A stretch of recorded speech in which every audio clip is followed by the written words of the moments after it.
Hello dear friends, कल मेरे पास एक पेशेंट आई और मैंने उसका जब स्कैन किया तो उसको सेकंड मंथ था प्रेगनेंसी का, यानी कि दूसरा महीना था। और उसने मुझसे क्वेश्चन किया कि डॉक्टर साहबा क्या मेरी डिलीवरी नॉर्मल हो जाएगी।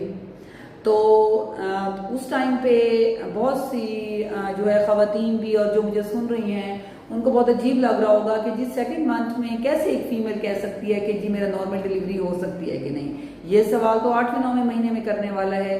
तो मेरा ये ख्याल है कि वो जो खातून थी वो बहुत ज़्यादा इंटेलिजेंट थी, ज़हीन थी, जिन्होंने स्टार्ट से ये क्वेश्चन किया। आपने कब तैयारी करनी है कि जो है जब हमल ख़त्म हो, 9वां महीना जब बिल्कुल फीमेल का जो है वो एंड होने वाला हो, उस टाइम नॉर्मल दर्दें लग जाएं, नॉर्मल डिलीवरी हो जाए, तो इसकी तैयारी आपने कब से शुरू करनी है और कैसे शुरू करनी है।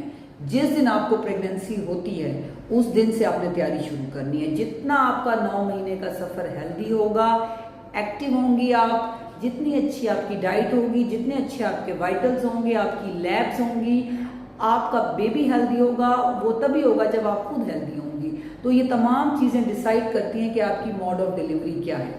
जब भी एक बच्ची को प्रेगनेंसी होती है उसको चाहिए कि अपने केस को बुक करवाए और थ्रू आउट प्रेगनेंसी उसने क्या करना है, वो पानी का इस्तेमाल बहुत ज़्यादा करे। एटलीस्ट 10 से 12 गिलास पानी के वो रोज़ पिए ताकि वो रिहाइड्रेटेड रहे।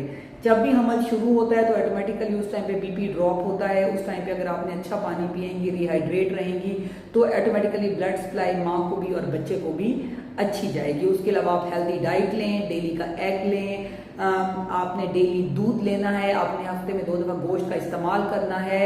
उसके साथ साथ जो है वो आपने जो है फल और सब्जियां लेनी है, ड्राई फ्रूट्स लेने हैं। ड्राई फ्रूट्स में मैं यहाँ पे फोकस करूंगी खजूर पे। मैंने अपने बहुत से सेशन किए हैं, यहाँ पे दोबारा बता दूंगी कि दौरान हमल अगर फीमेल को शुगर नहीं है तो नीम गर्म दूध के साथ 3 खजूरें डेली बेसिस पे शामिल करें, क्योंकि ये गुड फाइबर डाइट है, ये आयरन इसके अंदर गुड कॉन्टेंट है, ये HB को कम नहीं होने देती, अनीमिया नहीं होने देती। तो जो है आपने ऐसे कंबाइंड फूड लेनी है जिससे जो है वो आपकी हेल्दी प्रेगनेंसी और एंड में आपको नॉर्मल दर्दें भी लग जाएं। ये तभी मुमकिन है जब आपकी प्रेगनेंसी हेल्दी होगी। उसके अलावा बहुत सी खवातीन ये समझती हैं कि जी हमल हो गया है तो जी अब ज़्यादा चलना फिरना नहीं है, तो ऐसा नहीं है। आप नॉर्मल वॉक रखें अपनी डेली बेसिस पे। एटलीस्ट मैं कहती हूँ कि 20 मिनट सुबह और 20 मिनट शाम अपने डेली रूटीन से निकाल के आप वॉक करें, और उसके साथ साथ जो है वो आपने लिटिल एक्सरसाइजेस भी करें ताकि जो आपका ब्लड फ्लो अच्छा हो, अपने आप को हेल्दी फील करें। जब आप खुद हेल्दी होंगी तो आपकी बच्चा भी आपका हेल्दी होगा।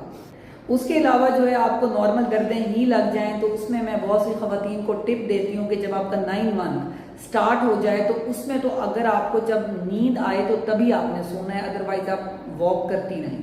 तो क्योंकि आप जितनी अच्छी वॉक करेंगी उतनी ब्लड फ्लो अच्छा होगा, उतनी ही आपकी बॉडी एक्टिव होगी, उतनी आपको दर्दें नॉर्मल लगेंगी। आप ये नोट करें कि जो खवातीन दौरान हमल सोती रहती हैं उनका सजेरियन ही होता है, और वो खवातीन जो कि एक्टिव होती हैं उनकी 90% प्लस उनकी नॉर्मल डिलीवरी ही होती है, क्योंकि वो एक्टिव होती हैं, उनका ब्लड फ्लो अच्छा होता है, बेबी की पोजीशन ठीक होती है, लाइकर ठीक होती है, और अच्छी मूवमेंट की वजह से जो है वो फीमेल के वाइटल्स भी ठीक होते हैं। आपने एक हेल्दी डाइट लेनी है। अच्छा, बाज़ खवातीन 9वें महीने में कैस्टर ऑयल लेना शुरू कर देती हैं। कैस्टर ऑयल भी नो डाउट दर्दों को तेज करता है, लेकिन जो है वो कैस्टर ऑयल आपने पूरी की पूरी बोतल नहीं लेनी, कुछ आप चम्मच ज़रूर ले सकते हैं, क्योंकि अगर आप बहुत ज़्यादा कैस्टर ऑयल लेंगे तो ऑटोमेटिकली जो आपका जो आपके फीसेस हैं वो आपके जो है बहुत ज़्यादा पास होंगे। तो ऑटोमेटिकली जो है वो जब फीमेल को बहुत ज़्यादा जो है वो उनको स्टूल पास होगा तो ऑटोमेटिकली जो है वो डिहाइड्रेटेड हो सकती है, और उसकी वजह से बच्चा भी स्टूल पास कर सकता है, जिसके को मेकोनियम कहते हैं कि जी बच्चे ने जो है वो अपना ही स्टूल जो है वो निगल लिया है, जिसको मेकोनियम कहते हैं, और ऑटोमेटिकली उसमें जो है वो हमें फिर सजेरियन करना पड़ता है, क्योंकि बच्चे की हार्ट बीट जो है डिप कर रही होती है। इसलिए अगर जो घरेलू टोटके हैं वो भी आप करें, लेकिन डॉक्टर के मशवरे से करें। कैस्टर ऑयल आप ले सकती हैं, सम स्पून्स ले सकती हैं, लेकिन पूरी की पूरी बोतल खवातीन पी रही होती हैं तो उस चीज़ को मैं यहाँ पे मना करूँगी। फिर मैंने जो है वो 9th मंथ में अगर आपको 36-37 वीक्स लग रहे हैं जहाँ पर आप वॉक कर रही हैं, मोबिलाइज हो रही हैं, आप एक्सरसाइज कर रही हैं, वहाँ पे हस्बैंड वाइफ भी अपना रिलेशनशिप ज़रूर रखें, इंटरकोर्स करें, क्योंकि जो अगर तो आपको ब्लीडिंग नहीं है, आवल की पोजीशन ठीक है, बच्चे का पानी ठीक है, बहुत ज़्यादा तो नहीं है, कोई आपकी प्रीशियस प्रेगनेंसी तो नहीं है, कोई लीकिंग की हिस्ट्री तो नहीं है, फिर तो हम हस्बैंड वाइफ के इंटरकोर्स को मना करते हैं, उनके मिलाप को मना करते हैं, अदरवाइज वो करें, क्योंकि जो मेल के सीमन है उसमें प्रोस्टाग्लैंडिन्स होते हैं जो कि लेबर पेन्स को जो है फॉल्स लेबर को, यानी कि जो नकली दर्दें होती हैं उनको ये ट्रू लेबर में कन्वर्ट कर देती है, और साथ में फीमेल के अपने भी ऑक्सीटोसिन हार्मोन रिलीज होता है इंटरकोर्स की वजह से, जो कि लेबर पेन्स को जो है वो एग्रीवेट करता है और फीमेल नॉर्मली डिलीवर हो जाती है।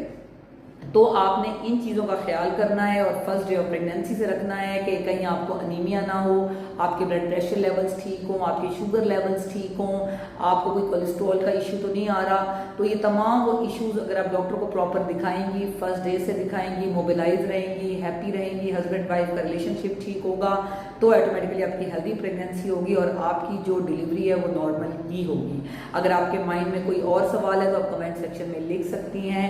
Stay safe, stay healthy. Thank you so much. Allah Hafiz.